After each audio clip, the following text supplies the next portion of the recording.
중간고사가 얼마 안 남았습니다. 이 시점에서 꼭 알아야 될 것들을 말씀을 드리도록 하겠습니다. 특히 고등학교 1학년 학생들은 이번이 고등학교에 올라가서 보는 첫 시험이니까 주목할 수 있도록 했으면 좋겠습니다. 첫 번째, 일반적으로 중간고사가 기말고사보다 훨씬 쉽게 내는 경향이 있습니다. 특히 고등학교 같은 경우는 상대평가라 시험 난이도를 조정을 해야 되거든요. 그래서 중간고사 때는 아이들 수준을 정확히 모르니까 어느 정도는 좀 쉽게 한번 출제를 했다가 아이들이 꽤 잘 봤다 그러면 기말고사 때 좀 어렵게 출제를 해서 난이도를 좀 조정하고 변별력을 만들어서 뭐 1등급, 2등급, 3등급 이렇게 나누는 역할을 하게 됩니다. 그래서 반드시 쉽게 출제되는 중간고사에서 실수하지 않고 최대한 자기가 풀 수 있는 문제를 다 맞춰야 합니다. 많은 학교에서 중간고사 같은 경우는 보통 실수하지 않으면 3등급 수준의 학생들도 90점 이상, 4, 5등급 학생들도 한 80점 이상 받을 수 있게 쉽게 내는 경우가 꽤 많거든요. 그래서 일단 무조건 중간고사에 올인을 해야 됩니다. 기말고사 같은 경우는 꽤 어렵게 내기 때문에 수학이 약한 학생들은 많은 양을 학습을 해도 어차피 본인들이 풀 수 없는 응용 문제라든지 중킬러, 킬러 문제가 나옵니다. 그래서 좋은 점수를 받기가 많이 어렵죠. 자, 그런데 중간고사 같은 경우는 어느 정도는 쉽게 출제를 하기 때문에 수학이 약한 학생들도 좋은 점수를 받을 수가 있습니다. 그러니까 반드시 중간고사에 최선을 다해야 합니다. 간혹 이런 학생들이 있어요. 우수한 학생인데 중간고사 때 시간 배분 이런 연습들을 많이 안 해서 실수를 해가지고 점수를 안 좋게 받는 경우가 있습니다. 가령 뭐 80점대를 받았다라고 가정을 해볼게요. 기말고사 때 따라 붙으려고 해도 문제가 뭐냐면 기말고사는 문제 자체가 굉장히 어렵게 냅니다. 그러니까 거기서 따라 붙어서 점수를 많이 올리기가 힘든 거죠. 그러니까 중간고사를 못 봐버리면 기말고사에서도 뭔가 재역전의 기회를 갖기가 많이 힘들다. 자, 이런 것들을 유념하셔서 중간고사 올인 전략으로 가는 것을 추천을 드립니다.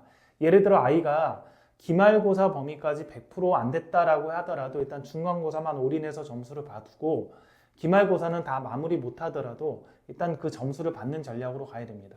문제가 어렵게 출제가 되면 수학이 약한 학생들은 뭐 기말고사 범위에 대해서 여러 번 반복하고 많이 공부를 하나 아니면 한 번만 하나 별 차이가 없습니다. 자, 두 번째, 고등학교 시험은 생각보다 시간이 많이 부족합니다. 아이들이 중학교 때까지는 조금 여유 있게 받고 시간 부족하다는 걸 못 느끼는 경우가 많이 있을 거예요. 대부분의 학교가 쉽게 출제를 하니까요. 물론 어렵게 출제하는 지역에 있는 중학교를 다닌 학생들은 적응이 한번 됐겠죠. 그런데 그냥 쉽게 출제하는 학교에 있던 아이들은 시험 문제에 대해서 잘 적응이 안 돼 있는 상태입니다. 그 상태에서 시간이 모자른 고등학교 시험을 보면 아이들이 대부분 본인이 풀 수 있어도 시간이 모자라서 못 풀게 되고 당황해서 더욱더 못 풀게 됩니다. 학교 시험과 똑같은 문제로 50분 동안 시간을 재서 시험을 보는 그런 형태의 연습이 반드시 필요하다는 것이죠. 마지막으로 주안점을 줄게, 생각보다 아이들이 내신 대비할 시간적 여력을 확보하기가 많이 힘듭니다. 왜냐하면 다른 과목 공부도 해야 되고요. 고등학교에서 수행평가도 굉장히 중요하거든요. 아이들이 수행평가도 또 열심히 준비를 해야 되죠.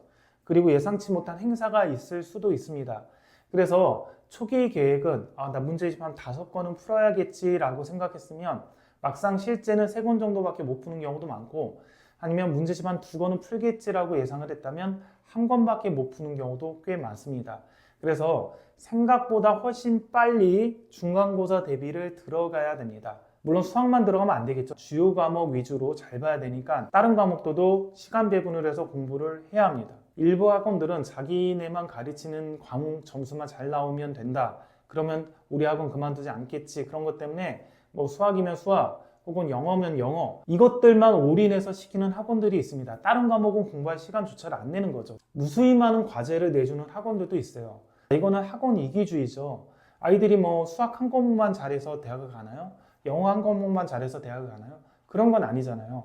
보통 국어나 과학 학원은 그런 경우는 없는데 수학이나 영어 학원들이 특히 그런 경우가 많이 있습니다. 그럴 때는 균형 잡힌 학습을 할 수 있게끔 학원을 옮기는 방법도 한번 고려를 해야 됩니다.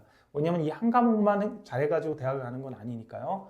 가령 이제 뭐 과외를 해서 영어는 주 1회만 한다라든지 뭐 수학은 주 2회만 하는 학원을 간다라든지, 혹은 수학 같은 경우는 이제 어느 정도 학습이 돼 있다면 모르는 거 질문만 받아주는 학원을 간다라든지 해서 시간 자체를 많이 확보를 하는 게 굉장히 중요합니다. 다시 한번 강조하면 생각보다 중간고사 대비할 시간적 여유가 많이 부족합니다. 그래서 본인이 예상한 것보다 훨씬 이른 시점에서 중간고사 대비가 들어가야 된다라는 것들을 말씀을 드리겠습니다.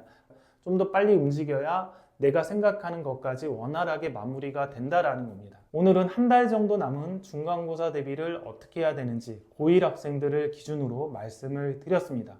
여기까지 하겠습니다.